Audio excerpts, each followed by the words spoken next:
पूरे देश में एलपीजी गैस जिसे हम बोलते हैं, जो घरों में खाना बनाने के भी काम आती है, रेस्टोरेंट में, इंडस्ट्री में, तरह तरह से लोग इसका इस्तेमाल करते हैं एलपीजी सिलेंडर का, गैस का। इसकी देश में भारी किल्लत हो गई है और उसका कारण है कि पूरे देश में जितनी डेली प्रोडक्शन होती है उसकी 50% प्रोडक्शन कम हो रही है, 50% प्रोडक्शन कम हो रही है। ये कैसे, मैं आपको थोड़ा समझाता हूँ।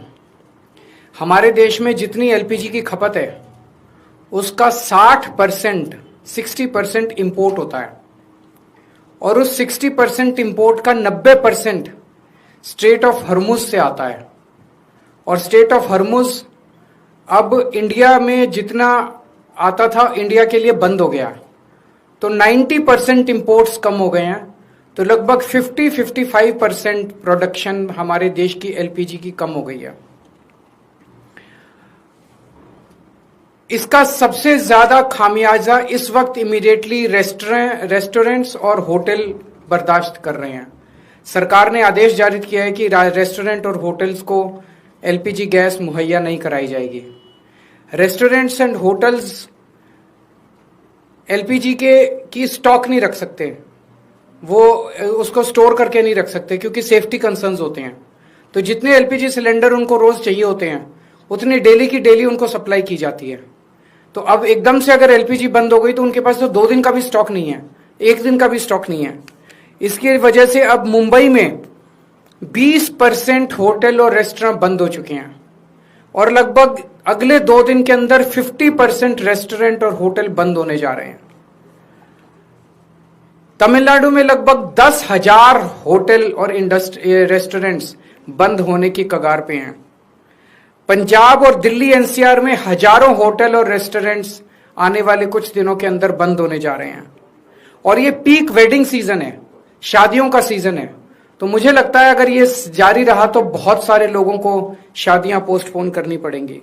और इसी तरह की कहानियां बेंगलोर, हैदराबाद, पश्चिम बंगाल, छत्तीसगढ़, हरियाणा, बिहार, सब जगह से आ रही हैं। मोरबी जो गुजरात में है, जिसको कि टाइल इंडस्ट्री का एक तरह से कैपिटल माना गया है, वहां पे 650 इंडस्ट्रीज हैं। उनमें से 170 इंडस्ट्री बंद हो चुकी है और 1 लाख लोग बेरोजगार हो चुके हैं। पूरे देश में इससे 1 करोड़ से ज्यादा लोगों के एकदम से बेरोजगार हो जाने की आशंका है। और इतने बड़े स्तर पे अगर लोग बेरोजगार हो गए तो क्या स्थिति होगी, हम सोच सकते हैं। और पिछले दिनों में सरकार ने कॉमर्शियल भी और डोमेस्टिक भी दोनों एलपीजी के दाम काफी ज्यादा बढ़ा दिए हैं।